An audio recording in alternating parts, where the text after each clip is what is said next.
Hey, Matt. Hey, Jen. What are you listening to this week?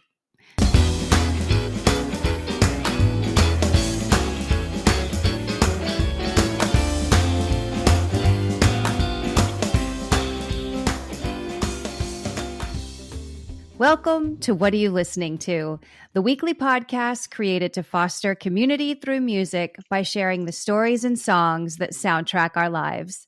Some of the songs are old, some new, all good. I'm Jenn Tully, and this week I'm joined by my friend Matt Sidhom, co-founder and co-host of the Super Awesome Mix podcast. Before we jump into this week's episode, did you know that now on Spotify, you can listen to the show with the songs we discuss incorporated? Just search for What Are You Listening To with Music. If you're not listening on Spotify, be sure to give the playlist a listen and then tune into our conversation. With that, let's get started. Matt, what are you listening to this week? Well, Jen, I know in your intro you talk about how some songs are old and some songs are new, but we just went old with this mix. I feel like we just We did. we just went with old songs. Is kind of what we did this week. So yeah, I went down a rabbit hole this week, and so it was funny when you texted me about like, hey, do you want to do the show this week? Because I was like, oh yes, because I've got something I'm listening to this week. I have a theme I went down. I started looking at songs that were written by like famous people but made popular by others, right? So I kind of went down this rabbit hole, and this first song came Okay. up as being in that category, but then I found out through further research that it was not true, but I still left it in because I kind of rediscovered the song. So my first pick was Hung Up by Madonna. And so when I was doing like my little rabbit hole-y things, this one came up as a song written by Prince that Madonna recorded. And then like as I researched more, it was like, no, it wasn't. It was like it used a line, that opening line in the song, Time Goes By So Slowly. That was in a song that Okay. Madonna and Prince did together on the Like a Prayer album. And so, like, I think that's where it kind of Oh. wove in. They did this love song together on that album, and so anyway, that's I think what maybe whatever internet reliable internet resource guided me there. I mean, that's where I ended up with it. But it reminded me of this song, and I was like, I really like this song, and it even tied into you put 4 Minutes by Madonna on the Yes. Special Olympics mix that we did recently. And it kind of reminded me of that one too. So I feel like there's this through line with like she had this song on the Like a Prayer album, then she does this one. This is on Confessions of a Dance Floor, and then 4 Minutes I think is on like two or three albums past that. So I also thought that was kind of cool. This little continuum in Madonna's discography. Yeah, a little Madonna progression, which I'm always down for. And this song too, like this song is, I think I told you this whenever you first sent over your playlist. Everybody knows, I think I shared it on my Desert Island mix when I guested on your show, but Borderline will for now and always be my most favorite Madonna song, but Hung Up is number two. So this is my second favorite Madonna song. I love this song. And as I was taking notes, I was like, I usually listen to the song as like a refresh a few times to take my notes for the show. I'm like, not necessary with this one. I could do a page of notes about this song without ever having to re-listen to it because I've listened to it thousands of times since it came out in 2005. I just love this song. I love the Confessions on a Dance Floor album. I think that, there are so many iconic things about this song. Like you mentioned, the opening with the clocks ticking is so good. The ABBA sample, of course, they sample Gimme, Gimme, Gimme, A Man After Midnight by ABBA. The video, if you haven't seen the video, you have to see that. It's the first time I saw parkour. I'd never seen that before until this video. And, the story goes that she had to write a personal letter and send an emissary to Stockholm to get ABBA's permission to use this song because they never let anybody sample their music. And so she basically begged, like, please, please, please, I have this song. She sent a personal messenger to Sweden to deliver the letter to ABBA. And she just says she's eternally grateful that they said yes. So I would this love, one, I would love to see the pile of letters at Abba's house of like, from all these famous artists where they're just like, nah, nah, we're yeah, good, we're good. please. Yeah. Yeah. They're like, we're ABBA. We don't need it. But, thank goodness they gave her this one because I cannot imagine my life without this song. Like I talk a lot about music setting, like time and place. And this one always takes me right back to LA. My friend Julie and I at the time she was working at Sony. And so they had, I think, a box at the Staples Center and we got amazing seats to this concert and got to go down on the floor. And like, I can just immediately go like put myself back into seeing this song live. And that show was definitely one of the top 5 all-time greatest shows I've ever seen. And with Madonna too, like whether you love her or you don't, anybody that's been relevant for 40 years is an icon, just full stop. Period. Well, and what's really interesting is if you do listen to if you just went beginning to end all of her albums, I mean, it's such an evolution to where more Sure. modern like Madonna fans might only know her for like electronic or dance music, right? Yeah. And I went some of those songs, or even just the Evita soundtrack, right? Like just hear her voice on that one. Right. Like it would really, I think, surprise people. But I think this was maybe one of the big shift points for her, this album and this single, where she kind of leaned into just more, just nothing but kind of the dance music versus, the Yeah. ballads and stuff she did previously. Totally. Yeah, this album is strong. This song is my favorite on this album. So if you have not gone back and revisited this one by Madonna in a while, I highly recommend it. And with that, we take kind of a departure, Matt. I'm interested to hear the rest of this rabbit hole story because I'm curious to know how you got from Hung Up to this next pick. So tell me Well, about it. yeah, once I was down this What hole. kind of a drunken rabbit hole were you in? Well, okay, so I knew on this one Willie Nelson album called The Great Divide that he collaborated with a lot of different artists, and it came out, around 2000, 2001, something like that. And this song always stood out to me. So the song is Maria, parentheses, Shut Up and Kiss Me by Willie Nelson. And it was written by Rob Thomas of Matchbox 20. And so it really was just down this rabbit hole of sort of songs written by other famous people, kind of made famous by these guys, right? And I mean, Rob Thomas at that point it's kind of peak Matchbox 20, probably around that time. Right. And so he kind of makes an appearance bartender in this music video, and you just listen to it, and it's just a great song, and Willie Nelson just kind of kills it. But I remember at the time kind of being blown away that like here's Willie Nelson, like country music icon, and he's collaborating with Rob Thomas, and the whole album he's collaborating with all sorts of different artists. But this was one of the big singles from that one, and yeah, I was just really impressed by Rob Thomas, and I mean, you're also impressed by Willie Nelson, I guess, and yeah, so I just really love this song, and so I thought it was perfect for this rabbit hole that I went down. Well, and I love that that was the rabbit hole, especially in regards to this song, because Willie Nelson, before he was outlaw country Willie Nelson that we know, he was a prolific songwriter for other people. Some of the biggest hits of early country music were written by Willie Nelson. Hello Walls by Farron Young, Pretty Paper by Roy Mm. Orbison, of course, Crazy by Patsy Cline, all songs that were written by Willie Nelson. So that's really kind of cool that you like you found this song because he made somebody else's song famous. And I made a note too. I said, the very first thing I wrote about this song is I'd heard it before, but I hadn't spent a whole lot of time with it. But the song is kind of a bop for Willie, right? Like you Yes, don't right. think of him. It's kind of a departure for him, but not so Yeah, much that it's like does it still doesn't seem genuine, right? Like it's not you're totally. not putting him in some sort of weird, electronic dance mix and having him trying to rap or something like that. It's like no, he's still Willie, but it's a very updated sound for him.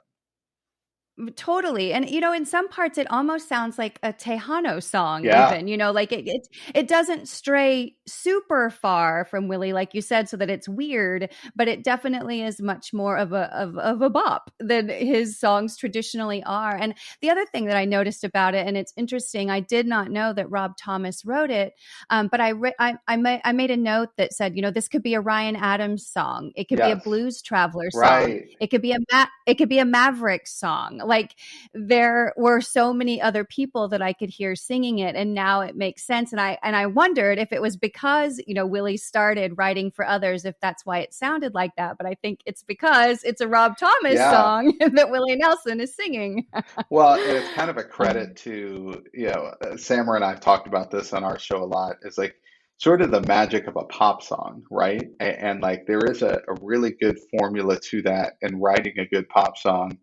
And so I think it speaks to the skill set Rob Thomas has, where it's like, I'm going to write a pop song. And like you just said, we could have named five artists that could have done this song and just, it would have been still the same kind of, man, I love this song, right? So yep. it like really speaks highly, I think, of the songwriting here and the composition. Yeah, and definitely, yeah, I'm glad you mentioned the composition and the instrumentation. I love the horns in this. I love all the instrumentation, the organ, the harmonica, the whistling. Like it really, the song is arranged really well too. So I love that about it. And I talk a lot about music and memories, of course, and I love that this song sort of starts with him replaying a favorite memory. Right, the opening Right. line of the Yeah. song is that's my favorite part. Rewind my life on when my world got dark and you turned my light on. I'm Yeah. like, well, that's kind of meta. All right, there Right. we go. We've taken it all the way around. Like I like to talk about memories and music, and this song starts with a memory. And you also mentioned the video. Luke Wilson is also in the video. So if you're a Luke Wilson fan, he also features prominently in that music video. So Well, speaking of yeah. memories, I feel like the title of this one lines up well with the theme of music and memories, right? Your first pick? It does. It does. It does. And so I kind of went down a different rabbit hole this week when I was thinking about what I'm listening to. It's spring break time here in Texas. And so I was thinking a lot about songs that reminded me of being on spring break when I was a kid and, taking trips or having slumber parties or whatever. And so my first pick is an amazing song off the seminal Control album. It's When I Think of You by Janet Jackson. So, as I mentioned, again, spring break time here, and I was thinking a lot about it. This song just kept coming back to me. I remembered all the spring breaks and all the slumber parties. And, back then, it's so funny the way we schedule our kids now. Like there's not a weekend that I don't go into like knowing everything we're doing. And my parents were like, bye. Our choices were the mall or the movie theater, and that's it. Like, there wasn't like, okay, at 10, we're going to go to the park. And at noon, we're going to do that. It was like, bye, see you when the street lights come on, like, Totally and agree. so, Totally agree. Even the right. sleepovers were just like, hey, I'm going to so and so's house. And it's like, Yeah. okay, I'll pick you up in the morning. Yeah. Sure, sure. And that was it. Yeah. Yeah. No, there was no big planning. And so that was kind of what you did. Like I would go over to a friend's house. We'd put on a cassette in the boombox, or we'd sit around and watch MTV back when MTV played music videos. And so like that was what we did. That was our entertainment. And so it was always, this song was on constant repeat. We listened to it all the time. And there wasn't a moment whenever we didn't like stop in the middle of it, and like you couldn't really pause the television back then, but you could record the video and then go back and And then go rewatch it. back. Yeah. So Yeah. yeah, so I always joke. I'm like, it was like our version of TikTok, right? I didn't know one girl my age that didn't choreograph some sort of dance routine, at a sleepover with her friends to this song. And you would watch the video and try and copy the moves. But when you realize like nobody can really dance like Janet, you just kind of found yourself floundering a little bit. But that's what led me to this song, was thinking about spring break and the way we used to spend it, and also just revisiting the Control album in its entirety too. Like if it's been a minute since you've listened to the Control album, or if you've never listened to Janet Jackson's Control album, like go back. Like it is an hour of your life you will not regret. It's so good from beginning to end. And it's just one that like most people have heard, all of the songs on the Control album, but when you put them all together and listen to it as a whole, it really is like, oh, it's still so good. Sometimes I'm disappointed, when I go back to an album that I Yeah. loved, especially as a kid. Not this one. It delivers all the way through. And this song is just pure joy, from the opening notes, it makes me smile. And then it just builds and builds to such a blissful place that Janet Jackson is literally like laughing with joy at the end of Yeah. it. This song, that's a great description there at the end. It's just a joyful song. And the times maybe I stumble upon it on the radio or something, you hear those opening chords and it's just like, oh, you know what? I do want to listen to the song. Yes, I'm gonna sit So here and good. listen. What's crazy is, we've been talking about memory, and my memory of that time period was that Michael Jackson just had this series of albums that were just killer. And then we had Janet Jackson, right? But then it's like, I go back and look at the Totally. dates, and it's like Thriller was 84, and then Control was 86, and Bad was 87, and then Rhythm Nation was 89. And so you just got like brother and sister kind of just trading blows, like just like who can top who with these albums. Yes. These insane albums that are good from beginning to end. And then that had, like we were just talking about, but this is the heyday of MTV, remember? Then had the amazing videos to go along with it. Like if you want pure 80s gold, man, go check out the Control video, or the When I Think of You video too. Both are like MTV all the time on rotation. And then, of course, I mean, Michael Jackson was sort of the king of Well, MTV. and we even showed a couple of years ago. I remember, my daughter does dance, and we showed her the Rhythm Nation video, just because the dancing in that one Oh, is like so good. unreal, right? And the choreography, all of that. So So, good. yeah, I mean, I think that's what really surprised me going back and listening to this. I mean, I've always loved this song, but I think it was the first time it kind of hit me how those two really were both. I mean, they were like contemporaries, really, more so than one just Yeah. really outdoing the other. Obviously, I think nobody sold like Michael Jackson, right? Like I think as big as Janet was, Michael was definitely bigger. But I mean, the number of singles from all of these albums that those two put out in this decade were crazy. Yeah. Prolific for sure. For sure. Well, then I, like you, took a crazy turn in a different direction for my second song. But again, in thinking about spring break and road trips we used to take as a kid, this song figures prominently for me. And so my second pick is one of my all-time favorite songs. It's a song called Marina Del Rey by George Strait. So this is one of those songs that has been with me since I can remember almost hearing music. Like I've always known this song. I've always loved this song. It's one of the first songs I knew every single word to when I was a kid. And if we ever did get to take a trip for spring break when I was a kid, it was always a road trip. My dad always preferred driving to flying, and so the Walkman was my best friend. There were four of us kids, my brother and two stepsisters, and after about 6 hours in the car together, everyone just kind of went to their own corner of the van, right? Like that's a long time to put teenagers in a car together. And so, some of us read, sometimes we played games together, and I loved just getting lost in the songs while we were driving. Like I would just look out the window and like make my mixtapes, and this song was one that I always had on every single tape that I, brought with me back in the day. It was one of the first love songs I remember like really feeling. I had no idea where Marina Del Rey was, but I wanted to go there. And then like the funny part of that is that ironically, when I did move out to Los Angeles, my second apartment in the city was about 4 miles up the road from Marina Del Rey. So I did land there eventually. Yeah, that is awesome. This is one of my favorite George Strait songs too. And me and one of my really good friends who actually passed away about a year ago, actually a year ago this week.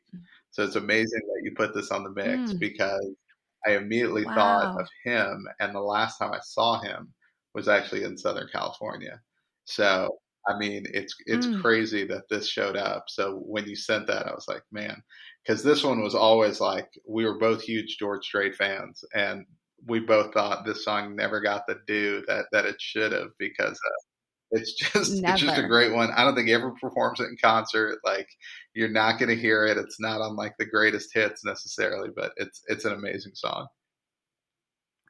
It's an amazing song, and it is so funny again, like just one more reason why I love music and what it does in terms of like bringing people together and conjuring memories. I think when I sent this to you and you said, "Oh, this is going to be a good playlist," I said, this is a song that I've wanted to have on the show since the very first episode, and I just never found the right time to include it. And then look, it came Right when right it when it needed needed to to come. come. It That's showed up. amazing. Yeah. um, and I encourage, there are a lot of people that listen to the show that I know are not country music fans. And, I have a strange relationship with modern country music. I have a hard time with a lot of it. But I give this song a chance. Like, listen to this song. The song doesn't really have to be a country song. It is because it's sung by George Strait, but it doesn't have to be. It's super crossover to me. And this was kind of the era of country crossover, right? I think a lot of times people credit, Shania Twain and Taylor Swift for bringing this sort of country pop thing around. But, you had Dolly Parton and Kenny Rogers and Johnny Lee and George Strait doing this like well before those guys. Like this to me is when that crossover really started happening. And you had these great country singers just doing beautiful songs that were just beautiful songs. They weren't necessarily country songs, but because they were sung by a country artist, they kind of got shuffled there. So if you're off put by country music, I really do encourage you to just give this one a listen because it doesn't have to be a country song. It doesn't sound twangy. It doesn't sound like a traditional country song or something that you might expect to hear from George Well, and Strait. like we were saying earlier with Maria, Shut Up and Kiss Me, there's five other artists who could have done Mm-hmm. this song and it could have been a hit Yep. because the song itself is so strong, right? The lyrics and the music behind it. Yes. And yeah, you lend a different voice to it and it's top of the adult contemporary chart or the pop, even the pop chart if you had the Exactly. right person singing this one in 1982. I It's think true. I think it could have been much higher and not just another country song. So yeah, it speaks to the strength of the songwriting. Well, and I'm always a sucker for a song Yeah. that tells a story, from beginning to end. And this one is simple and sad, but it's beautiful first, like it takes you there and you really can see this guy on the plane and saying goodbye and all of the things. So I love it for the imagery that it conjures too. So give it a chance, even if you think you don't like it or you don't like George Strait or you don't like country music. Give Marina Del Rey a chance and fight And me. you're really just talking to Sammer there, aren't you? Really? I know that's. I'm like I'm Yeah, not naming any names, I did. but since you I did, did. This is a song I would listen to. That's the person you're talking to. Yeah. well, and I kind There of you think Sammer go. would like it. Yes. I do. I think we could get Sammer on board with this one. Oh, goodness. Well, Matt, it's always great to have you on the show. So thank you so much for sharing what you're listening to this week. And listeners, be sure to follow Matt, Sammer, me, and all things Super Awesome Mix on Instagram at Super Awesome Mix. As always, please download and share this show with everyone you know and all the people you'd like to know, because music is a great way to connect. Thanks for listening, and please join me again next week to find your new favorite song.